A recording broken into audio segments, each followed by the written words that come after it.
So I was recently made aware of a band that I have come to really like, and the band is called Wolfpack. Has anybody here ever heard of a band called Wolfpack? Hold your hand up if you have.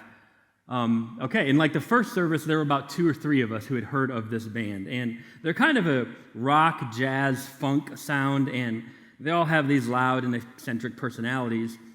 But in 2014, they released an album called Sleepify.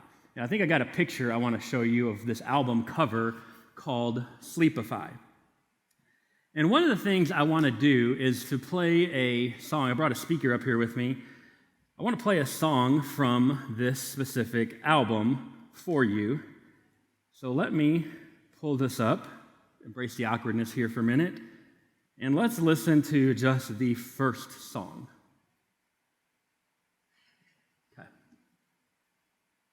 It's playing, I promise. I should probably also tell you that this album has no sound on it at all. Not a single word, not a single instrument, not a single word is sung, not an instrument is played, there's no audio, nothing, there's no sound. But there's 10 songs on this album, and each song is just over 30 seconds long. And each song was called Z. The second song called ZZ, the third song called ZZZ, and so on until they get all the way to the final song. You see, Wolfpack figured out a loophole. They figured out that Spotify will pay them half a penny for every single time a song was played. So they asked their friends, they asked their family, and they asked their fans, while you're sleeping at night, would you please just keep this album on loop and repeat and just let it play in the background when you go to work, when you go to school, when you're sleeping at night, let it play over and over and over again. Wolfpack funded their 2014 North American tour because of this loophole. They found a loophole. I love a good loophole. I do. I love a good loophole. I think maybe one day I will be a lawyer looking for loopholes because I love it. I think it's creative when you can come up with a good loophole, and Wolfpack did that. They found a loophole. But there is one area of my life where I cannot live this way. If I do live this way, I'm destined for failure. So I want to tell you just right from the start what we're going to be talking about today, because here it is. Love has no loopholes. It doesn't. Love has no loopholes, and I don't think anybody came in here thinking today you're trying to figure out how to get around loving a certain person because you think you don't have to love them. I don't think you came in here with that. But I do want to remind us all today that love has no loopholes.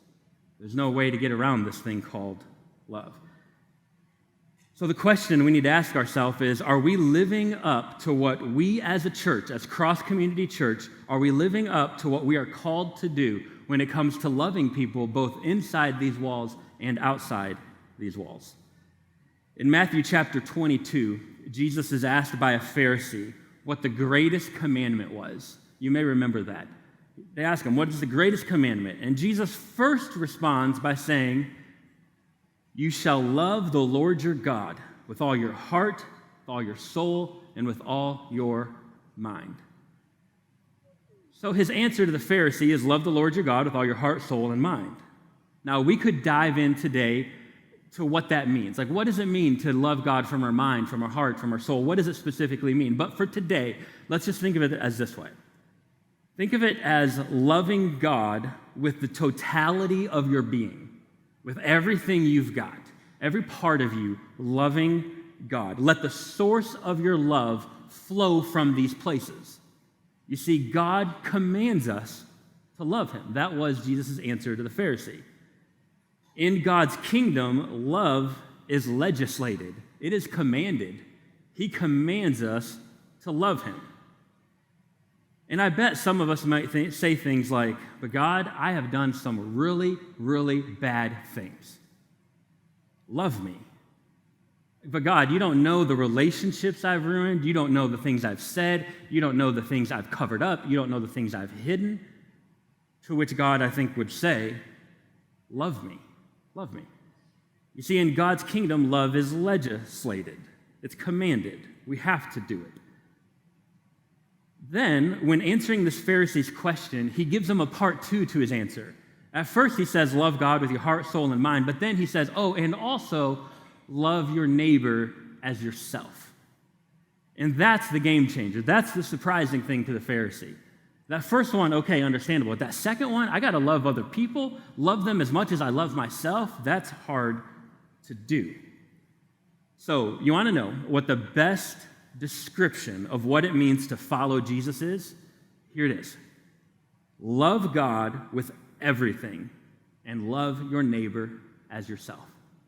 That's the whole Christian life in a nutshell. And this is life-changing. It's history-changing, really, because Jesus also tells us in another passage that all of the law can be summed up in these two things: love God and love others. All of the law. It would be like if you were to sit down and take a test, and there are 613 questions on this test, and the person given the test comes to you and says, if you get these two right, you get credit for the whole thing. What a bargain, what a deal that is. That's what Jesus does, because there were 613 laws they had to follow in the Old Testament. 613 commands. And then Jesus comes along and says, wait, they all are summed up by these two. If you get these two right, then you get credit for the whole thing, because these two encapsulate everything. So love God and love your neighbor as yourself. If all that is true, then it is very important and even essential for us to understand what Christian love is. We've been in a series called Not Our Normal. It's a series all about 1 Corinthians. We've been working through the book of 1 Corinthians, and we've been in this for a number of weeks, and now we get to chapter number 13, a chapter a lot of us were looking forward to, a chapter a lot of us thought, okay, maybe we can catch our breath a little bit, because there's been a lot here, and now we're just going to talk about love. Like, this is going to be a pretty easy chapter to talk about. But Paul, an apostle, is writing a letter to this young church in Corinth, a young and struggling church, and this church has turned into a little bit of a problem child for Paul. They are passionate, they are bold, but man, do they get things out of order very easily. They have a lot of potential, but they also have a lot of dysfunction. In previous weeks, we've learned that Paul, he used several effective illustrations to try to get the church of Corinth in line. He says, look, like all of us have a role to play inside this church. All of us have a role to play. And he even uses the body as an example. He says some are hands, some are feet, some are eyes. And what good is it if they're fighting with each other, wanting to be the other thing? It would be like if you woke up this morning and your foot just decided it wanted to be a hand today. How weird would your day be? How dysfunctional would your day be if you didn't have a choice in it, you just woke up and that's what it decided to be? Your day would be strange. It would be a weird day. And Paul is saying, this isn't right. Don't desire the other gifts. Desire only what you have. You see, their situation had grown so out of control that Paul now must address this struggle. He says to them that there is no one gift or role or member of the body that is more important than the other. We all have roles to play in God's kingdom. God had given them everything they needed to be the complete body of Jesus Christ, but they kept arguing and disagreeing about who was more important, about which one mattered most. What's crazy is that we are now in chapter 13, but if you were with us all the way back on March 15th, which was the very first week we started this series, back then they were arguing about who to follow. Some followed Paul, some followed Apollos, some followed Cephas. From chapter 1 on, they haven't been working within their roles. There's this thread all throughout it where they're arguing about stuff. They're arguing about who to follow. They're arguing about roles in the church. They're arguing about men versus women. They're arguing about communion and the Lord's Supper. They're arguing about sexual standards and where the line should be. They're arguing about lawsuits. They're arguing about marriage. They're arguing about food. They're arguing about idols, about Christian liberty, about Jew versus Gentile. They even argue about head coverings. And then we get to chapter 12, and they're talking about gifts and talents and which ones are and how to use them correctly, and how each member has a gift that is designed specifically to serve the body. Most of them were hoping to play noticeable roles. So all this fighting, all this arguing, all this disagreement, all this confusion, all this dysfunction kind of comes to a boil in the very last words of chapter 12. It's almost like Paul says, I've had enough. And in the very few last words of chapter 12, he says this, I will show you a still more excellent way. It's like Paul is saying, look, we've had all these discussions. We have talked and talked and talked about all this stuff, spiritual gifts. We even just talked about gifts and talents. And you couldn't even stop arguing about that. We even talked about speaking in tongues and prophecies and teachers and administrators. But I want to show you a better way. I want to get past this stuff and move on to something better. And then in verse number 1 of the next chapter, he just lays it out. In 1 Corinthians 13, verse 1, he says this, if I speak in the tongues of men and of angels, but have not love, I am a noisy gong or a clanging cymbal. In previous weeks, we've talked a little bit about tongues and what it means to speak in tongues and what it meant specifically in their day and age. And the best clarity we have about this is found in Acts chapter 2, where people from all over were gathered, and they all spoke, several of them spoke different languages. They all didn't communicate together well, and then all of a sudden people talk and they're hearing them in their own languages. That's an amazing thing. Think about this. If you wanted to capture someone's attention, just start speaking their language perfectly instantly. Just start speaking their language with perfect dialect and perfect inflection, and do that for multiple different languages all at once. It's pretty impressive. And so they all wanted this gift. Yeah, I want to be able to do that. Who wouldn't want to do that? And so they start arguing and fighting about this. You see, God had given some people the gift and ability to speak in tongues. Having that specific gift helped launch the church. It helped bring unity to the church. It helped to add to its numbers. It was very impressive to have this gift. Who wouldn't want that? But what we just read in 1 Corinthians chapter 13, verse 1, where Paul is setting them straight on a few things, he says, if you can speak with tongues, in fact, if you could speak as well and articulate as angels could, it wouldn't matter if you don't have love. You see, the Corinthians, they've been using their gifts for show instead of service. They haven't been using it to bless, they've been using it to boast their gifts. They believed that these gifts set them apart from others and made them spiritually superior. But when in fact, if we do these things without love, we are just a clanging cymbal. That's a very specific analogy that Paul uses. I thought about bringing cymbals up here and banging them like every couple seconds while I tried to preach to just show you how annoying that would be, but I think that's what Paul's trying to show. He's just showing how annoying it is. You see, when Paul uses the example of cymbals, it's likely that he was thinking here of two temples that were located in Corinth, where in these temples they would hit cymbals and they would hit them loud and hit gongs and make loud noises to try to attract their pagan gods in those two temples. So then Paul comes to the Corinthians and says, at the end of the day, your religious devotion is just paganism, dressed up in Christian clothes. So if you want to not be annoying, if you want to be more than just a noise maker, the only way we can do that is with love. If we showed up here this morning and we held doors and we shook hands and we passed out coffee and we rocked babies and we taught kids, if we did that and we did it without love, it would have been better to not have done it in the first place. That's what Paul's saying.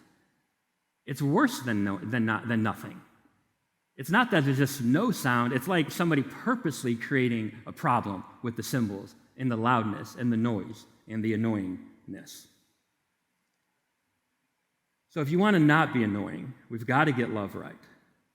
Love must be added to everything we do inside and outside of his church. It's the gas, it's the fuel of the Christian life. It's the blood in our veins. We cannot be the hands and feet of Jesus without it. We can't. So what does it look like in action? What is love? What's that look like for us? There's a Greek word that maybe you've heard of, and it's this word called agape. It's the word they're using for love in Corinthians, this Greek word agape, and it's much different than the love we typically are used to. It's a sacrificial love that transcends and it persists regardless of circumstances. Agape love is a love that remains no matter what. It's more than being in love. It's a love that requires sacrificial love. See, agape love, you don't fall in it and then out of it. That's a different type of love. Agape love just is, regardless. Agape love is going to be there for us no matter what. You see, our word love in the English language has such a broad definition. I love blackberry cobbler. I love it. If it's right out of the oven, you put ice cream on it, best thing in the world. I love it. I love my 4 kids. I love them to death. I would do anything for them. But I don't love my kids in the same way I love cobbler, obviously. That would be weird. See, our English word for love has such a broad definition, but in the Greek language, they dove into that a little bit more, and they use this word agape here. So what is agape love? Well, we're going to read the next few verses in 1 Corinthians 13, and you're probably familiar with these words. If this was read at your wedding, that's great, but I'm sorry. It has in no way does this have anything to do with romantic love. This all has to do with us loving well inside and outside of the church. Paul is talking to the church. In fact, when the Corinthian people received this letter, I don't know if it came in the mail and they go out to the post office and check, however they received the letter, I don't know. When they opened it and they read it, they're like, oh, Paul's talking about love, this is going to be great. But as they read it, they find out pretty quickly it's a rebuke. He's saying you have got your priorities out of order. You're doing all these things and you're doing them without love. So 1 Corinthians 13, and as we read this, we're reading about agape love. This is not a soft and sentimental love. This is a vibrant love. This is love full of strength and never ending. It is not warm fuzziness even. It's agape love. So let's read it. 1 Corinthians chapter 13, verse 4 through 7 says this. Love is patient and kind. Love does not envy or boast. It is not arrogant or rude. It does not insist on its own way. It is not irritable or resentful. It does not rejoice at wrongdoing, but rejoices with the truth. Love bears all things, believes all things, hopes all things, endures all things. I think at the end of the day, and I could dive into specifically what every single one of those mean, but at the end of the day, I think what he's saying is this. Love believes in people. Love believes in people. Because God promised that what he started, he'll be faithful to complete. And in your life and in my life, and in the life of the people that I'm surrounded with, when I get frustrated with them and I'm ready to give up and I want to walk away, if I'll remember that God loves them with agape love, and that God is doing a work in their life just like he's doing a work in my life. And the person sitting next to you right now, you had a rough morning with, God's doing something in their life just like he is in your life. It's that agape love. I've tried in my ministry, and I've not gotten this right. In fact, I've gotten it wrong a lot. But I've tried in my ministry to be optimistic towards people. You see, some people would say that's naive. But I don't think so. I'm doing it on purpose because I think our theology demands it. To believe the best in people. To think the best in people. To actually believe that God tells the truth when he says, he who has started a good work is going to be faithful to complete it. And I believe God has started a good work in my life and started a good work in your life.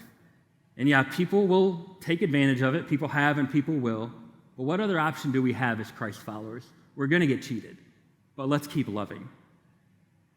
I think what my 4 kids need from me more than anything is for me to believe in them. They need that more than my lectures, more than my rules, more than my discipline. They need me to believe in them, to look in their eyes and say, I believe in you because God believes in you. I believe in you.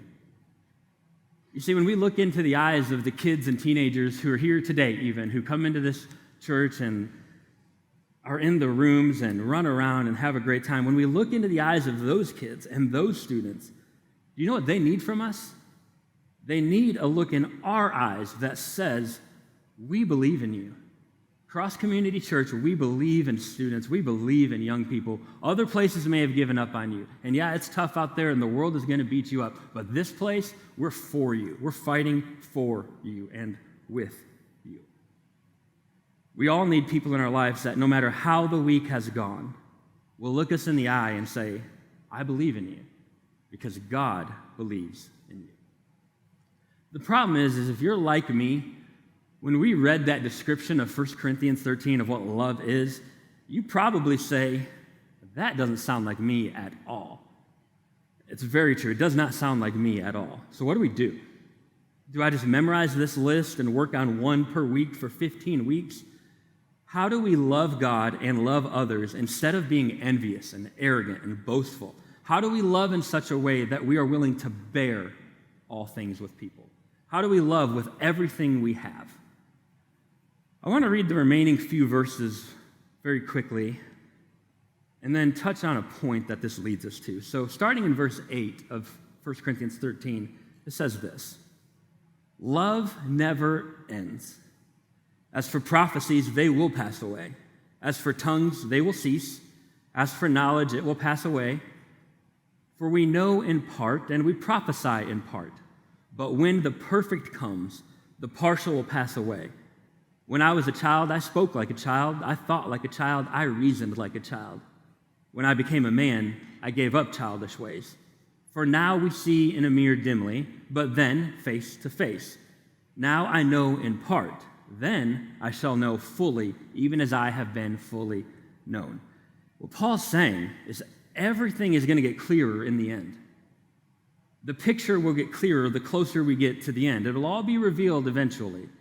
Like right now, we only see part of the story. It'll all make sense later, so just hang on. He's saying right now, we're not even all the way grown up yet. Right now, the mirror we're looking at, it's kind of blurry. We don't see the whole picture yet, but it's coming, so hold on.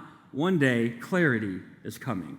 And then he gets to the very last verse, verse 13, and he says this, so now faith, hope, and love abide. These three. But the greatest of these three is love. Agape is love. Martin Luther talked about the dilemma of the Great Commandment. The Great Commandment being love God with all your heart, mind, and soul, and others as yourself. That being the Great Commandment. Martin Luther talked about this. Said there's a dilemma there. Jesus commands us to love God with all our heart, mind, and soul, and then to love our neighbors as ourselves. He's commanding us to do something that by definition cannot be performed on demand. Think about it. If you love something, you don't need to be commanded to do it. You never have to command me to eat a steak. Don't have to.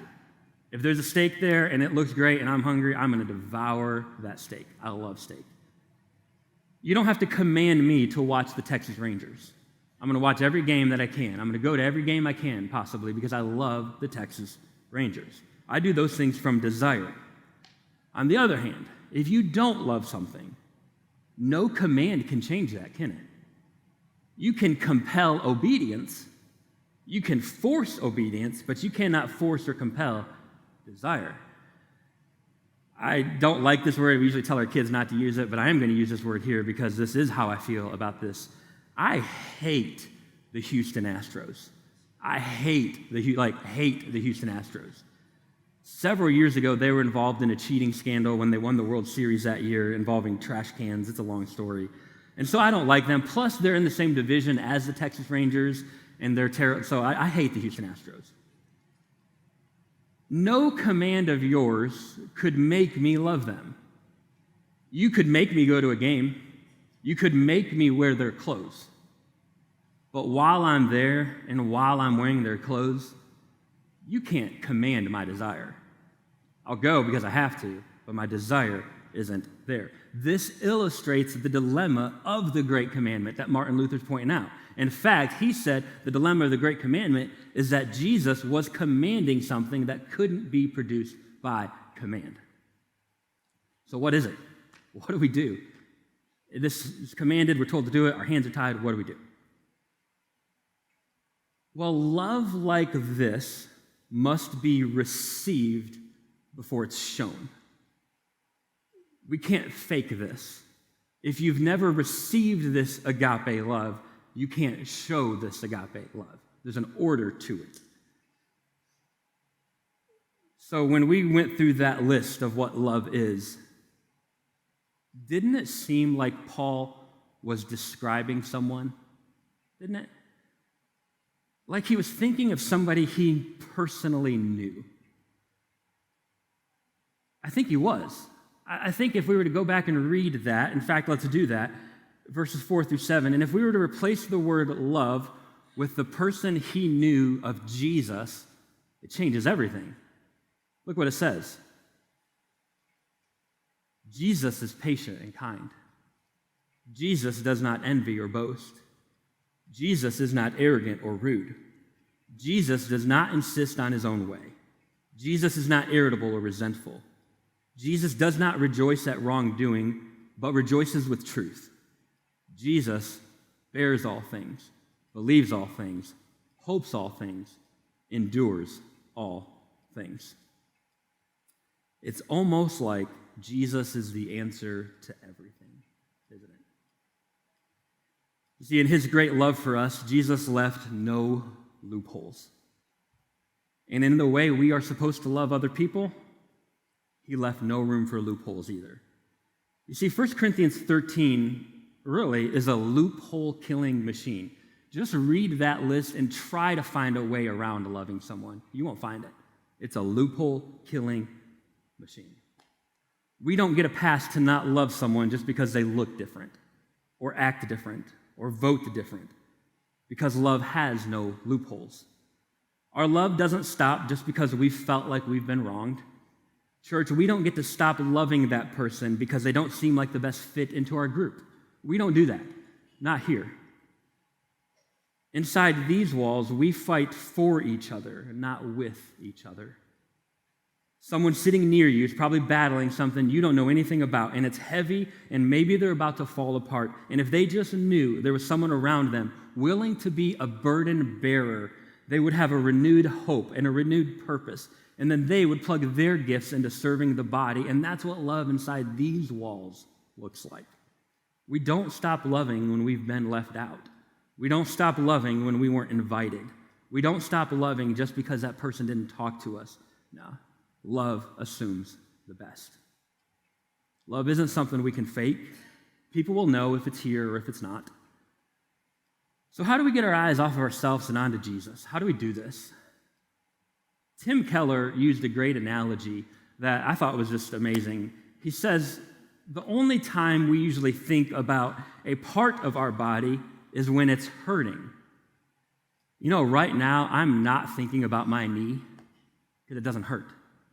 But our lead pastor, Jason, he just had knee surgery. He's thinking about his knee a lot right now because it hurts.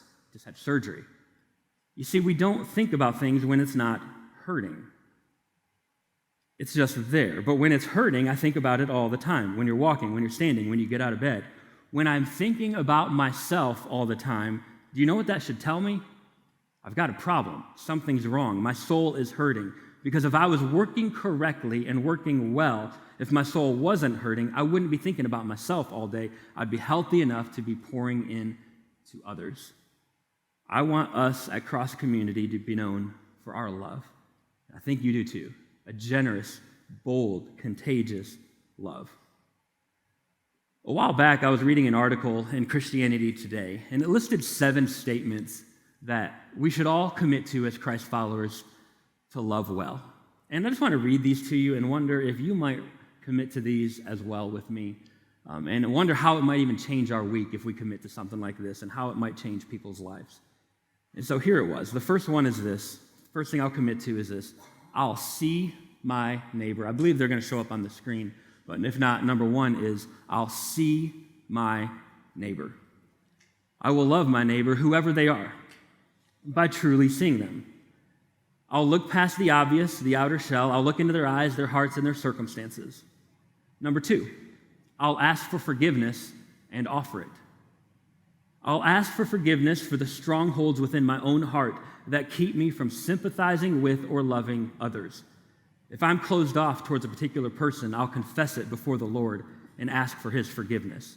If I need to ask someone for forgiveness, I'll humble myself and apologize. Number three, I'll pray. I'll love even that person by praying for them specifically. Even if it's through gritted teeth at first, I'll beg God to give me a sincere heart, and I will petition and pray until I am sincere. I'll pray for their circumstances, for their salvation, and for their walk with the Lord. Number four, I'll rejoice and mourn. I will walk alongside you, I will rejoice with you and mourn with you. I'll give thanks with you and I'll cry with you. I'll bear the burden of pain and anguish with you. All because I know that Christ is the ultimate burden bearer. I'll shout for joy in tandem with your cries of thanksgiving and praise. Number five, I'll learn and be teachable. Christ's ways are often hard and challenging, and I'll choose the harder path. I'll be teachable and I'll learn. I'll allow others to challenge my heart without taking offense or becoming bitter. I'll be teachable and moldable. I'll accept constructive criticism as a pathway that draws me closer to Christ. Number six, I'll ask hard questions about myself. Why do I think the way that I think? Why do I behave the way that I behave? Was that right? Was that Christ-like? I won't accept the status quo and will ask myself if I'm really living in accordance with the teachings of Christ. And then number seven, lastly, I'll refuse to be judgmental, but I will spur others to be like Christ. I will refuse to focus on the sin in my neighbor's life as opposed to the sin in my own. I will, however, be bold enough to challenge my neighbor in love and to pray for areas of bondage, pain, and injustice and sin in their lives. I will love them by understanding that love doesn't always feel fuzzy, but often challenges and calls us to something greater. So to be honest, all of this talk and studying and diving into 1 Corinthians 13 this week was a gut punch to me because I don't think I've loved well. I don't think I've represented Christ well in this way. Recently, with everything that's been going on, both in my life personally and privately, I'm not sure I've shown love well. And to think that Jesus himself said, the world will know us by the way we love each other. And to think that I'm not even getting that right. We've got to get this right. If we go through all the motions and we don't have love, we've wasted our time. So would you close your eyes and bow your heads for just a moment? And I don't want to waste anybody's time. I don't want you to show up every single week with your time being wasted. The only way that what we do matters is if it's filled with love. And church, we've got to get this right. And the only way we truly can do that is if we receive it first. So have you received his love? And maybe you've had a tough week and you have been beat up and it has been tough and you are low, but I want you to know that you're amongst friends today and that there is love to be found here. And we can point you to the person named Jesus Christ. So in a moment, they're going to sing, and we're going to have a time of response, and maybe you just want to stand and worship. Maybe you want to come forward and pray. I'll be available to pray. Whatever God would challenge you to do, take that step and do that in the next few moments. So let's pray. Father, thank you for this word. Thank you for Paul writing this chapter and challenging this church in Corinth, and then thousands of years later, that same passage challenging us here in Poteau, Oklahoma, to do better, to love well.